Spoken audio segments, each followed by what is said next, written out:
Humans of the cardboard, welcome back to Just Nuts, guys. We're moving forward with Phantom Nightmare reveals. We actually have a whole wave of new white fish monsters.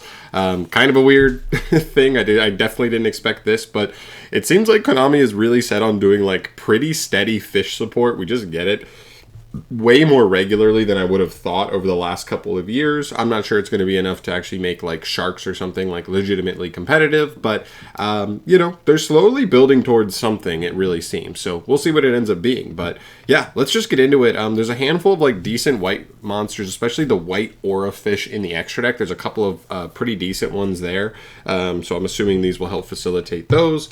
Let's see how they go, though. So this is White Sunfish. This is a level 4 water fish effect monster. 1200, 1000 for the stats. You can only use the first effect once per turn. If this card is in your hand, you can target a level 4 or lower fish monster in your graveyard with the same name as a card you control. Special this card, and if you do, special that monster. Second effect, if this card is special summoned from the graveyard, you can treat it as a tuner this turn.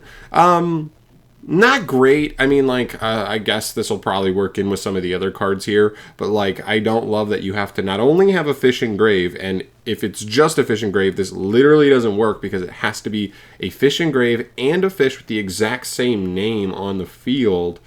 Now, if you do, it's a pretty good extender because it's getting you 2 bodies. One for this guy just jumps out of hand and gets you one from grave, so that's good. But if you're not able to like consistently get the setup for this, I don't know how good this is. So if it's part of a combo, then it is what it is. It may just be a necessary engine piece, but if it's not part of a combo, it doesn't seem like a card you want to draw. Like if you're not drawing a hand that facilitates it, it just seems pretty bad in those instances. So we'll keep an eye out for that. But okay. Moving on, we have White Sardine. This is a brand new card as well. Level 2 water fish, 800 attack, 0 defense, hard once per turn on the first effect. You can send one White Sardine from your deck to the graveyard as cost to special summon this card from your hand. Also, you cannot special summon monsters from the extra deck for the rest of this turn except waters. Okay. That seems decent. I mean, like, I like that because it doesn't even force you to play a brick. You would just play 2 or 3 copies of this, and if you just draw, it's kind of like Parallel Exceed. It's a pretty decent extender.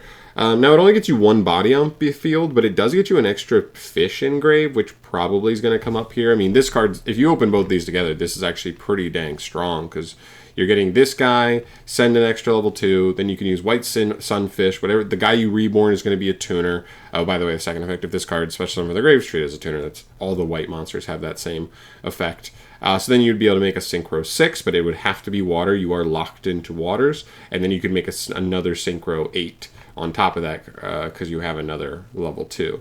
It's interesting. It's cool. Not a bad extender, actually. If you're playing like a pure water deck, this actually may be a pretty good extender for a water deck like that. It doesn't require anything on field or engrave. Just plops itself out and gets an extra name engrave. I think it's actually pretty decent. All right, moving on. White Aura Porpoise. Here we go. Level 6. This is a level 6 water fish synchro. 2000 attack, 1300 defense. 1 water tuner plus 1 or more non-tuners. You can only use this first effect once per turn. So pretty generic, just water locked like most of the other White Aura monsters are. If this card is synchro summoned, you can special summon 1 level 4 or lower fish monster from your hand or graveyard in defense position. Then you can special summon 1 monster with the same name from your graveyard. Interesting. That's actually pretty good.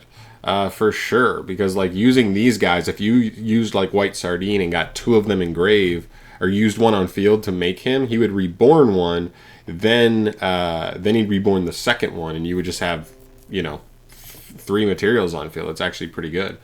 Second effect, if this card you control is destroyed by your opponent and sent to the graveyard, banish 1 other water monster engrave, special summon this card, and if you do, it's treated as a tuner. All the white auras have that effect as well. Just a pretty good synchro climbing card, to be honest. Even if you don't have the setup for like the second name, it still just reborns a level 4 from grave. So even like bare minimum, it just reborns like a 4 or a 2, and then it probably gets you to either an 8 or a 10 from there, which still works. Just a pretty good synchro climbing tool for sure. And the last card we have here is White Reincarnation. Has the porpoise on here. No, that's not even the porpoise, is it? Is that white or whale? I can't even remember which one is which. Yeah. Continuous spell. You can only use 1 card with this card's name per turn. When this card resolves, you can add a fish monster that has an effect to treat itself as a tuner from your deck to your hand. That's pretty nice. I'd have to go back and look at all the white monsters that have that effect, because I know we have these two. I know there's white Stingray as well.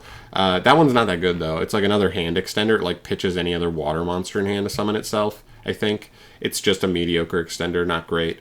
But we'll have to go back and look to see, because this is pretty good. Otherwise, it still just gets a good extender. Second effect, once per turn, if your white aura monster attacked at the end of the damage step, you can have it make a second attack in a row. Okay, only white auras though, so that's the extra deck guys, but that's still pretty good because they get pretty beefy, so being able to attack twice is not bad.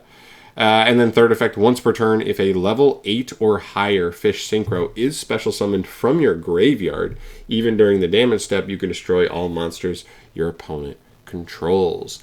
Interesting. So if you just have any way to summon back a level 8 fish synchro or higher from the graveyard on the opponent's turn, this just becomes a Raigeki on the opponent's turn. That's pretty sweet.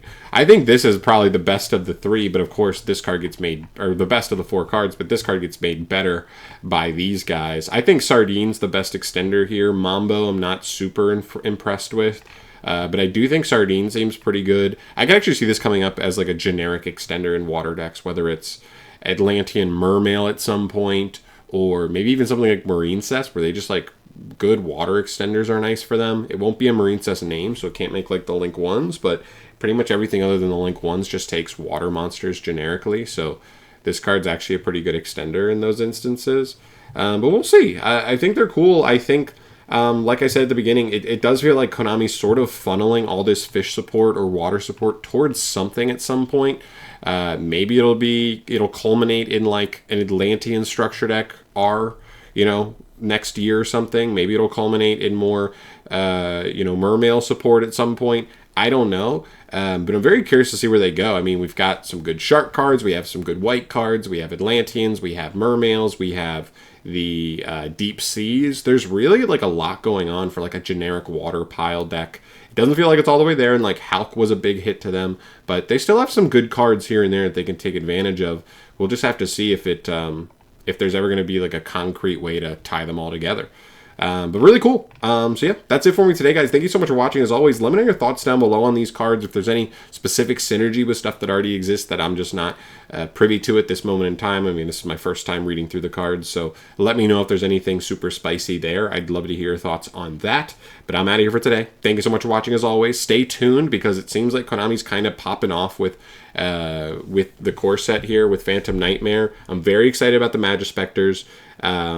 And I wouldn't be surprised if we get support like more cards revealed tomorrow and Thursday before they wait a couple weeks and hit us with like that second, I guess you'd call it the third wave. But cool stuff. I'll keep you posted on any new news that gets revealed. Thank you so much for watching. Let me know your thoughts down below. See you in the next one. Peace.